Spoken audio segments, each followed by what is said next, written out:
Kære venner, kære Thyboer, kære Mossenboer, her for en times tid siden, der havde vi rådsklokkerne live lige bagved.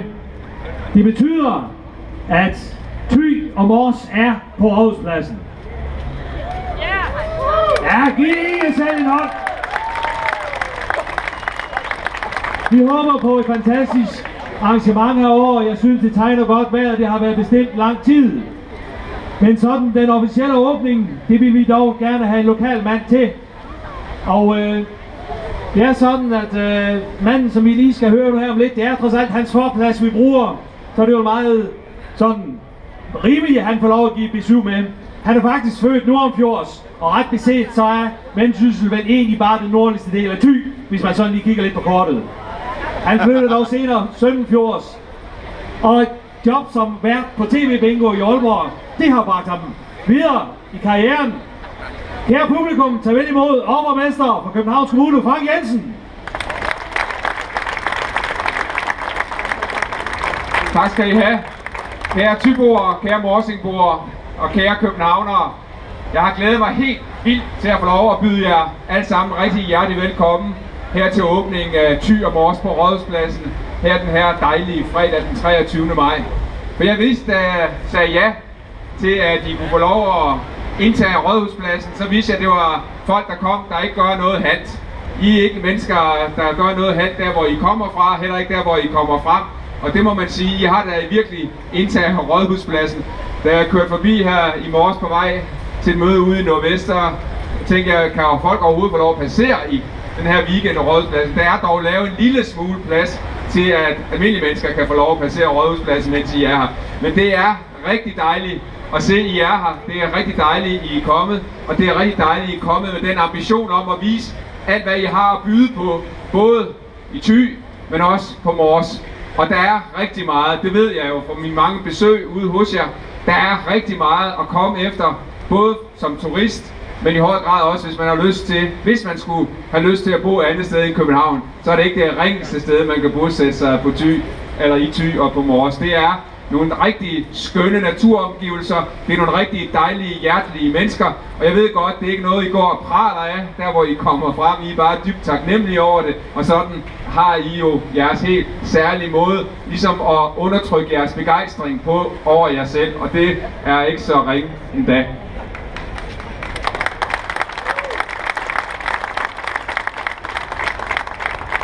I har rigtig meget at byde på, det har I også fra jeres erhvervsliv. Nogle af de produkter, som I jo er kendt for, er nogle vi er rigtig glade for, både her i København, men også i resten af Danmark. Altså lad mig bare lige kigge over på Thisted Bryghus. Det er i hvert fald et af de bryggerier i Danmark, som jeg sætter meget stor pris på. Jeg kom til at sige, inden jeg blev overborgmester her i København, da jeg kandiderede til det, at en af de øl, jeg holder allermest af i Danmark, det er Porse Guld på Thisted Bryghus.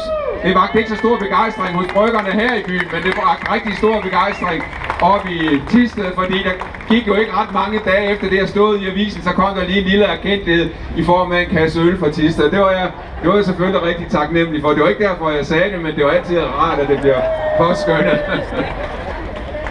Så kan man så sige, et andet produkt i den anden ende af skalaen af fødekæden, det er så Thise Mejeri. Og det er altså også nogle produkter, vi er rigtig glade for, fordi vi lægger vægt på god kvalitet. Vi kan godt lide, at der er økologi, både i osten, men også i mælken. Og vi har jo en ambition om her i byen, at 95% af vores varer skal være økologiske, og vi er godt på vej derop.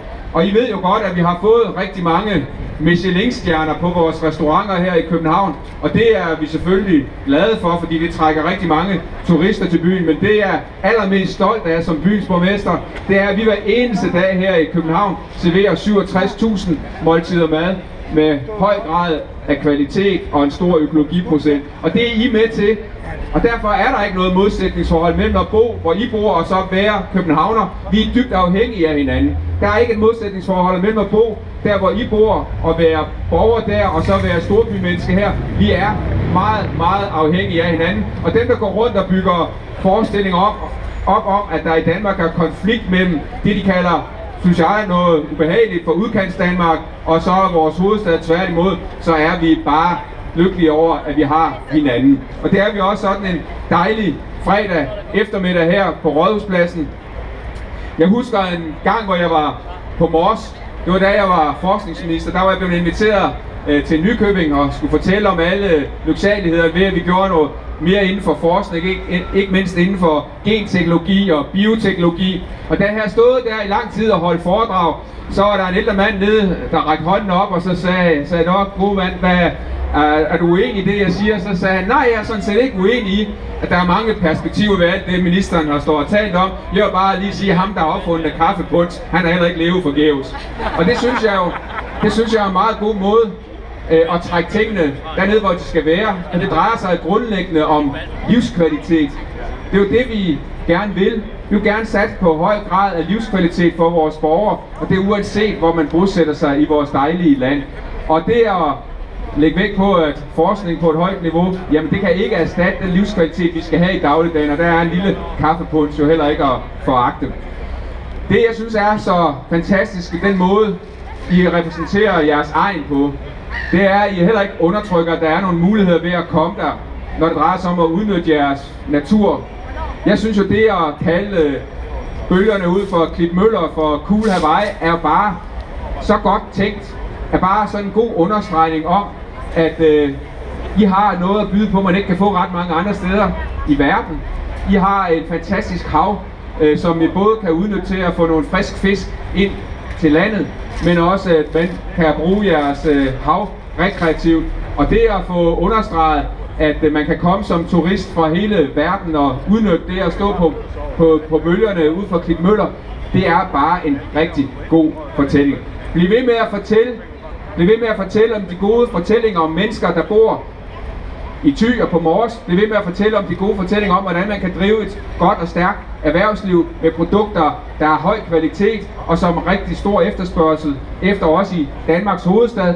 Og bliv ved med at fortælle om, at det er et rigtig dejligt sted, både at være som turist og et dejligt sted at bosætte sig, fordi der også er rigtig gode uddannelsesinstitutioner for de unge mennesker. Og man skal ikke flytte til hovedstaden. Det skal vi ikke alle sammen. Der skal være mennesker, der bor i de her dejlige naturskønne områder, hvor mennesker også kommer hinanden godt ved. Jeg er glad for at se jer. Jeg håber, I passer godt på Rådhuspladsen her i weekenden. Jeg vil slutte med at sige, som jeg også altid sagde til mine nu voksne sønner, pas godt på tingene og ryd godt op efter jer. I må gerne invitere mange gæster. I vil gerne holde en fest, men pladsen den skal afleveres igen i samme stand, som I har fået lov at låne den, og gerne rydde op efter jer. Velkommen til Rådhuspladsen, og godt at se jer alle sammen. Ha' en rigtig god weekend her. Tusind tak til borgmester Frank Jensen. Vi har selvfølgelig også lokale repræsentanter for vores 2 kommuner, og jeg vil give ordet videre til borgmester i Morsø Kommune, Hans Ejner Bertelsen. Og tak for det, og tak for de rosende ord om vores hjemegn til Frank Jensen. Det var dejligt at høre. Og jeg ved ikke, om det gør nogen forskel. Jeg kan faktisk også godt lide Thy øl, men jeg ved ikke, om det har en samme effekt, som det havde det rådhus i København. Men nu har forsøget der i hvert fald gjort. Men vi har glædet os rigtig meget til at komme her til København og arrangere sådan et brag af en fest. Og vi har medbragt det, som vist på nydansk kaldes et showroom. Og et showroom, som kommer fra det nordvestlige, vi skal holde fast i det nordvestlige hjørne af Danmark. Og vi har taget noget af det allerbedste med fra Thy og fra Mors. Og vi har musik, vi har smagsprøver, vi har kokkekonkurrence, vi har virksomheder, vi har oplevelser, fiskeauktioner, vi har natur, og vi har også taget med, så I kan se, hvilke attraktive boliger I kan finde på Mors, og også til nogle fine priser.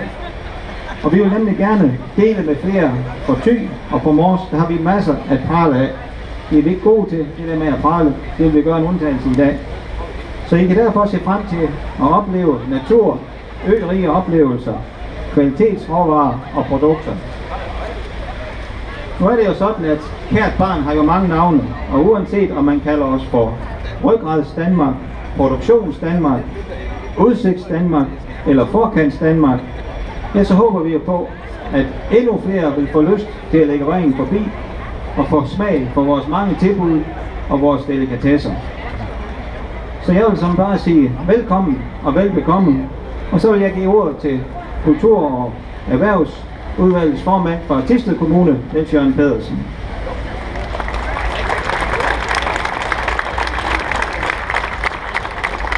Ja, tak for det. Jeg har også glædet mig utrolig meget på vegne af Thisted Kommune at komme herover og åbne Thy Mors på Rådhuspladsen. Da jeg tog hjemmefra til morgen, der stod det ned i stænger, der var 13 graders varme, og efterhånden som vi kom herover af, så blev det varmere og varmere, og solen kom til at skinne, og nu skinner den fuldt tryk, og der er 25 graders varme. Og det siger måske en lille smule om, at der hvor der er Thyboer og morsingboer, der skinner solen.